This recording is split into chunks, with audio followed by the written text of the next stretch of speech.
여러분들은 여행을 가신다면 어디로 여행을 가고 싶으십니까? 주로 젊은 사람들에게 물어보면 유럽 쪽으로 여행 가고 싶다는 분들이 많이 있고요. 골프를 좋아하시는 분들은 동남아시아 쪽으로도 여행을 많이 가시는 것 같고요. 또 어떤 분들은 성지순례를 하기 위해서 이스라엘이나 터키 쪽을 원하시는 분도 있고, 각각 자기의 취향과 관심사를 따라서 여행을 가고 싶은 곳이 있을 것입니다. 하지만 막상 여행을 떠난 뒤에 어느 정도 시간이 지나면 대부분의 사람들이 어떤 생각을 하게 됩니까? 빨리 집으로 돌아가고 싶다고 생각을 하죠. 여행을 가서 맛난 음식을 먹고 멋진 풍경을 보고 누릴 것을 아무리 잘 누려도 결국 나에게 있어서 집보다 편한 곳은 없기 때문입니다. 이처럼 집이란 나에게 있어서 가장 아늑하고 최적화된 공간이라 할 수 있습니다. 그런데 오늘날 집의 의미는 그 과거보다는 조금 더 확장되는 것 같습니다. 나만의 공간을 넘어서서 집은 나의 재산이고 또한 투자의 대상이 되기 때문입니다. 즉, 나에게 아늑하고 편안한 공간으로서의 집만을 찾는 것이 아니라 세상 말로 집값이 오를 만한 곳을 찾아서 구매하고자 할 것입니다. 당연히 그 집을 고를 때 어떻게 고르겠습니까? 굉장히 신중하게, 굉장히 여러 가지 것들을 생각하면서 아마 집을 선택하겠죠. 교통은 어떠하고, 주변 환경은 어떻고, 근처의 학교는 어디에 있고, 또 집 구조는 무엇이고, 재질은 무엇이고, 여러 가지를 따지게 될 것입니다. 하지만 그렇게 여러 가지 것들을 생각하고 집값이 오를 거라 생각하고 구매해도 집값이 내 마음대로 되겠습니까? 사실 저는 집이 없어서 잘 모르겠지만 집값이 내 마음대로 올라가지는 꼭 않잖아요. 지난주와 어제 저녁에 그 TV 프로그램 중에서 PD수첩에서 미친 아파트 값의 비밀이라는 제목으로 2주 동안 방송을 했습니다. 제목이 재밌죠? 미친 아파트 값의 비밀. 한국이 그만큼 집값의 문제가 심각하죠. 그 집값에 영향을 미치는 것들이 수많은 기관과 사람들과 여러 가지 너무나 많은 요소들이 있다는 거예요. 이제 그 내용들을 정리된 것들을 제가 보면서 그런 생각을 해봤습니다. 나는 도대체 이 집 살려면 뭐가 중요한지 난 도대체 모르겠어.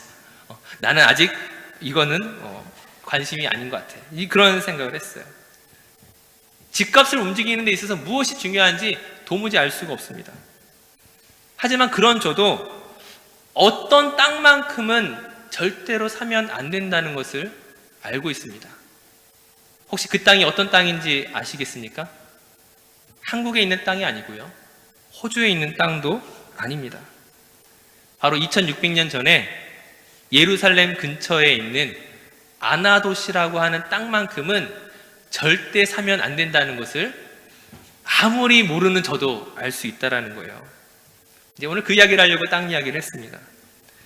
지금 오늘 본문에 예레미야가 땅을 구매했는데 도저히 이해가 되지 않는 그런 상황 속에서 지금 땅을 구매한 것입니다. 이제 그때가 언제인지 오늘 본문과 1절, 2절 말씀을 보시게 되면 시드기야 왕 열째해, 사실 이 남유다가 시드기야 왕 11년째 되는 해에 멸망했습니다. 즉 멸망이 임박한 시기였습니다.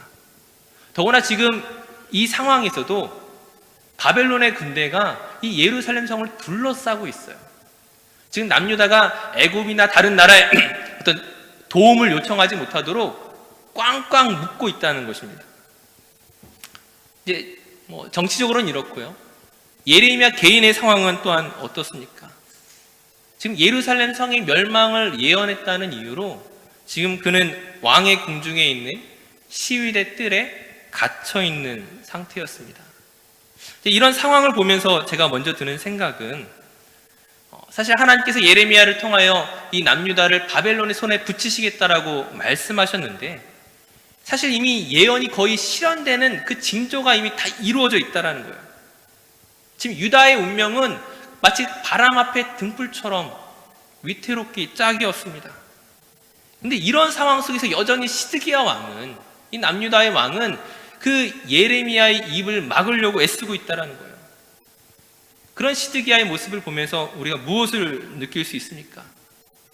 하나님을 의지하는 것이 아니라 마치 내 힘으로 이 문제를 이렇게 극복할 수 있는 조그마한 가능성이라도 있으면 하나님을 의지하지 않고 여전히 내 생각을 붙잡으려고 한다는 거예요. 하나님의 뜻을 몰라서가 아니라 내 뜻을 꺾고 싶지 않은 그 마음 때문에 지금 하나님의 말씀에 귀를 막고 그 충고에 그 모든 것들을 물리치고 하나님께 나아가지 않고 지금 선지자를 핍박하면서까지 지금 자기 주장을 고집하고 있는 시드기야 왕의 모습입니다. 하지만 우리가 기억해야 할 것은 나의 모든 가능성이 끝나고 난 뒤에 기도하면 어떻게 되겠습니까? 그러면 이미 늦는 것이죠. 근데 이런 부족한 모습들을 우리가 따라할 때가 많이 있다는 거예요.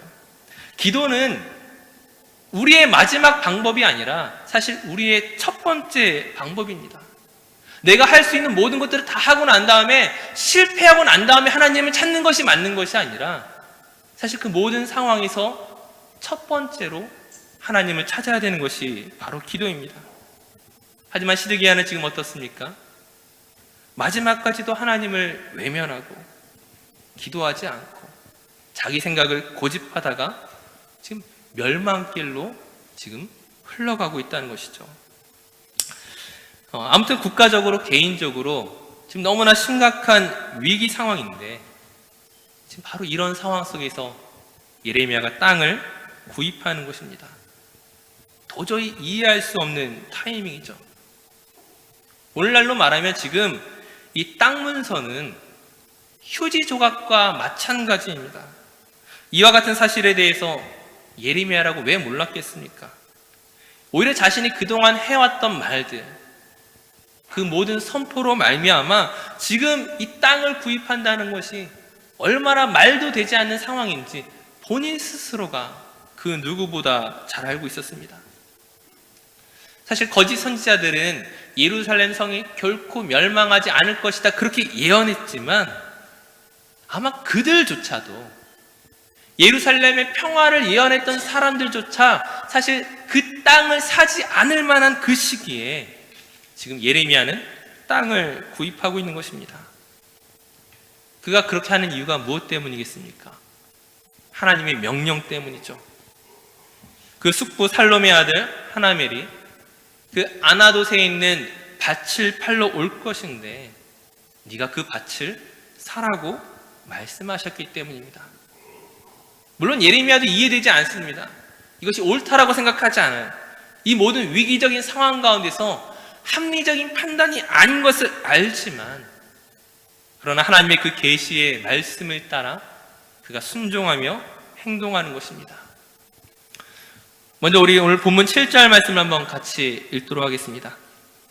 우리 예레미야 32장 7절 말씀을 한번 같이 읽도록 하겠습니다. 보라, 내 숙부 살룸의 아들 하나멜이 내게 와서 말하기를 너는 아나돗에 있는 내 밭을 사라. 이 기업을 물을 권리가 내게 있느니라 하리라 하시더니. 아멘. 우리가 여기서 봐야 할 첫 번째로 중요한 것은 기업을 물을 권리입니다. 레위기 25장에 보게 되면은 이스라엘의 토지법이 나옵니다. 그 규정에 의하면 토지란, 땅이란 사람들끼리 사실은 서로 매매할 수 있는 그런 것들이 아닙니다. 왜냐하면 이 땅의 주인은 내가 아니고 당신이 아니고 이 땅의 주인은 하나님의 것이기 때문에 원칙적으로는 사고 파는 것이 아닌 것이죠. 하지만 분명히 내 땅이 있고 생활하다 보면은 내 삶이 어려워질 때가 있습니다. 그 토지를 팔아서라도 혹은 저당 잡혀서라도 어떻게 보면 내 삶의 문제를 해결해야 되는 순간이 있을 수가 있다는 것이죠.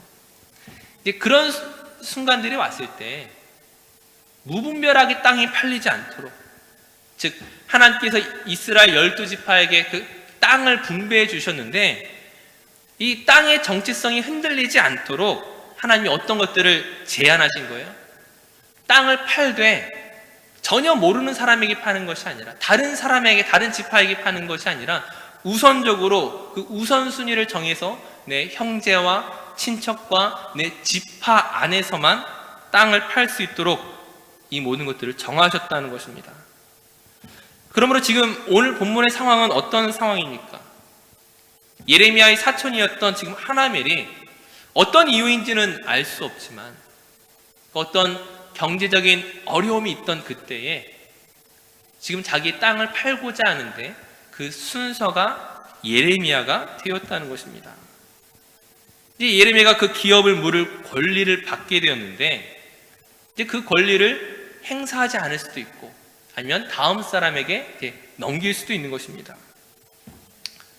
하지만 지금 예레미야는 하나님의 말씀에 순종함으로 별로 합리적이지 않지만 이익이 되지 않지만 이해가 되지 않지만 그 땅을 사기로 결정한 것입니다. 근데 그 땅을 사기로 결정할 수밖에 없었던 그에게 주어진 그 기업을 물을 권리를 우리가 먼저 생각해야 된다는 것이죠. 우리는 오늘 본문의 상황을 이렇게 해석하게 될 때에 자꾸만 이 땅이 가지고 있는 값어치에 집중할 때가 있습니다. 이 땅이 정말 휴지 조각과 같은 쓸모없는 땅인가? 아니면 지금 땅값이 낮을 때 사놨다가 나중에 지금 이 문제가 해결되고 나면 땅값이 오를 거야. 이런 생각을 가지고 땅을 구매하는 것이 중요하지 않다는 것입니다. 원칙적으로 먼저 이야기하면 지금 이 아나돗에 있는 이 땅은 어떤 것입니까? 쓸모없는 땅이죠. 곧 바벨론에 의해 멸망할 쓸모없는 땅인 것입니다. 하지만 중요한 것은 설령 그럴지라도 그 땅을 사고 싶다고 해서 누구나 살 수 있는 땅은 아니라는 사실을 우리가 먼저 봐야 된다는 것이죠. 이 땅이 지금 휴지 조각이 되었다고 해서 누군가가 투자의 목적으로 혹은 로또처럼 내가 어떤 기대하는 마음을 가지고 그 땅을 살 수 있는 게 아닌 것입니다. 누가 이 땅을 살 수 있습니까? 기업을 물을 권리를 가진 사람만이 이 땅을 살 수 있습니다. 그리고 그 권리란 누가 주신 것입니까? 바로 하나님께서 주신, 하나님께서 그 정하신 그 권리 안에서만 살 수 있다는 것입니다. 즉 이 아나돗의 땅을 나중에 시간이 흘러서 바벨론이 점령할 수 있습니다. 혹은 다른 누군가가 그 땅을 차지할 수 있습니다. 하지만 누가 그 땅을 차지하고 있는 것처럼 보일지라도 그 땅의 실제 주인은 누구입니까? 바로 하나님이시죠. 예레미야가 지금 그 기업을 물을 권리 안에서 이 땅을 사겠다고 하는 것은 이 땅의 권리가 하나님께 있음을 인정할 때 그것을 받을 수 있다는 거예요. 그것들이 서로 약속이 되어 있을 때만 이 땅을 살 수가 있는 것입니다. 지금 이 땅이 앞으로 누구의 것이 되든 간에 어떤 형편에 처하든 간에 어떤 입장 가운데 있든 간에 하나님께서 이 땅의 주인임을 인정하는 가운데 이 땅을 사는 행위, 곧 신앙의 행위인 것입니다.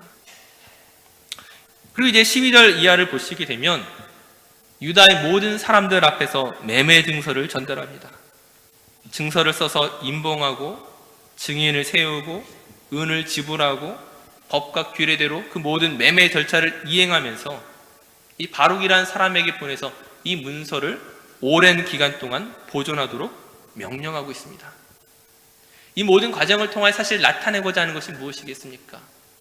예레미야가 이 땅을 사는 것이 중요한 것이 아니라 하나님께서 예레미야로 하여금 이 땅을 사게 하신 것을 통하여 지금 이스라엘 백성들에게 무엇을 말씀하고자 하시는 것입니까? 하나님께서 예레미야를 통하여 그동안 계속하여 말씀하여 오셨던 것들, 예루살렘은 멸망할 것이다. 예루살렘은 하나님의 징계와 심판을 당할 것이다. 하지만 하나님께서 이 심판 후에 다시금 이스라엘 백성들로 하여금 이 땅으로 돌아오게 할 것이다.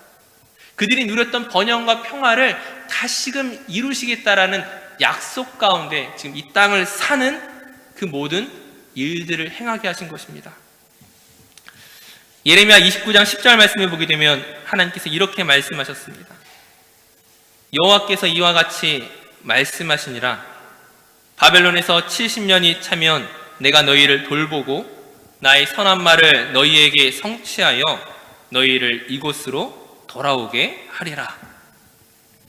이스라엘은 망하게 되었지만 하나님께서 그 이스라엘 백성을 망하게 하지 않겠다는 것입니다. 70년 후에 다시금 내가 너희를 회복시키겠다. 다시금 이 무너진 예루살렘을 재건하겠다. 너희로 돌아오게 하겠다. 그것을 이 기업을 무르는 권리로서 지금 말씀하고 있는 것입니다. 예레미야가 자기 사촌 하나멜의 그 기업을 이어받았던 것처럼 하나님께서 이스라엘의 그 기업이 되어주실 것임을, 궁극적으로는 예수 그리스도께서 온 인류의 기업을 물려주어서 그 영원한 하나님의 나라를 세울 것임을 지금 이 매매 행위를 통하여 나타내고자 하시는 것입니다. 우린 이러한 하나님의 약속을 보면서 우리 자신을 돌아봐야 할 것입니다. 우린 이 땅을 살아갈 때에 하나님의 나라와 비전과 영광을 생각하기보다는 오늘 우리의 현실에 머물러 있을 때가 참 많이 있습니다. 눈에 보이는 것만 가치 있다 생각하고 눈에 보이지 않는 것은 아무것도 아니라고 생각합니다. 하나님께서 우리를 인도하시는 그 앞날을 보는 것이 아니라 오늘의 현실에 때로는 낙심하고 낭망하고 쓰러질 때가 얼마나 많이 있습니까? 그런 우리를 향하여 하나님은 무엇을 말씀하시는 것입니까? 믿음의 눈을 들어 하나님이 행하실 일들을 보라는 것입니다.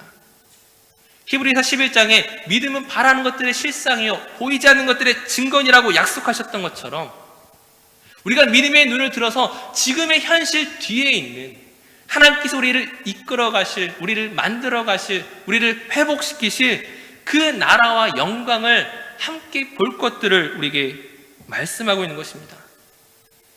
우리가 각자의 상황은 다르겠지만 때로는 우리가 정말 캄캄한 어둠과 같은 통로를 지나고 있을지라도 우리가 하나님의 말씀 안에서 그 광명의 아침을 맞이하게 될 것임을 믿음의 눈으로 볼 것들을 요구하고 있는 것입니다. 이 아나돗이란 땅의 지명이 또한 재미가 있습니다. 이 아나돗은 아낫이란 단어의 복수형입니다. 이 아낫이란 단어의 의미는 응답이라는 의미를 가지고 있습니다. 즉 아나돗의 땅을 사라는 것은 지금 비록 전쟁과 멸망으로 예루살렘이 멸망할 것처럼 보이지만 하나님께서 너희 가운데 응답하실 그 약속을 바라보며 그 땅을 사라고 지금 말씀하시는 것입니다. 응답이라 하면 무엇을 전제로 하고 있습니까? 기도가 있어야만 응답이 있는 것이죠. 지금 당장은 적에게 넘어가고 지금 당장은 실패한 것처럼 보이고 지금 당장은 환난 가운데 있는 것처럼 보일지라도 하나님 우리의 기도를 외면하지 아니하시고 반드시 응답하시는 분이라는 것입니다. 우리의 기도가 땅으로 떨어지는 기도가 아니라 하나님의 그 보좌 위로 올라가서 하나님의 그 보좌를 흔드는 능력 있는 기도가 될 것임을 하나님 우리의 기도에 응답하시겠다라는 그 약속을 우리에게 먼저 보여주시는 것입니다. 물론 그 응답이 그 미래라는 것이 우리가 생각하는 것과는 다를 수 있습니다. 실제로 이스라엘이 회복된 것은 우리가 앞서 예레미야 29장의 말씀처럼 70년이 지난 뒤였습니다. 70년이란 시간은 예레미야 입장에서 보게 되면은 자기가 땅을 샀던 그 아나돗을 보지 못하는 기간입니다. 그 땅의 회복을 보지 못하고 그 땅 한번 밟아보지 못하고 자신과는 전혀 상관없는 그런 땅이 될 수밖에 없는 입장입니다. 그럼에도 불구하고 그 땅은 누구를 위해 주어진 것입니까? 예레미야가 비록 그 땅을 밟지 못할지라도 그 후손들과 이스라엘 백성을 위하여 하나님께서 준비하신 땅입니다. 70년이 지나서 예루살렘으로 돌아온 그 후손들이 그 약속의 땅에서 하나님을 예배하고 하나님을 앞에서 그 자유함을 누릴 수 있도록 그것을 비전으로 바라며 꿈꿀 수 있도록 하나님께서 그 예레미야를 사용하셨던 것을 그 어느 누가 가치 없다고 말할 수 있겠습니까? 오늘 저와 여러분이 어떤 상황 가운데 있습니까? 지금 예루살렘이 1년 6개월 동안 바벨론에 포위되어서 꼼짝달짝 못했던 것처럼 오늘 우리를 둘러싼 그 문제로 인하여 우리가 그런 상황 가운데 있을지라도 오늘 우리의 그 현실을 보는 것이 아니라 하나님께서 우리 가운데 말씀하시고 약속하셨던 그 모든 것들을 바라보며 우리가 서게 된다면은 그 모든 것들이 우리를 넘어뜨릴 수 없을 것입니다. 포기하고 싶은 그 순간에 아나돗의 땅을 사라고 말씀하시는 그 하나님의 음성에 귀를 기울이시기 바랍니다. 그 음성에 귀를 기울이며 우리가 기도하며 나아갈 때에 오늘 우리와 우리 가정과 또한 교회와 민족과 우리의 조국과 그 모든 것들을 하나님께서 어떻게 변화시키며 새롭게 하실지를 믿음의 눈으로 보게 된다면 우리가 하나님께 정말 감사의 고백으로 나아갈 수 있을 것이라 믿습니다. 마지막으로 하나님께서 이 모든 일들을 놀랍게 사용하시는 데 있어서 바로 우리가 그 일의 증인이 되고 하나님의 말씀을 대언하고 선포하는 선지자가 되어서 그 귀한 믿음을 가지고 나아갈 수 있는 우리 모두가 될 수 있기를 주님의 이름으로 축원합니다.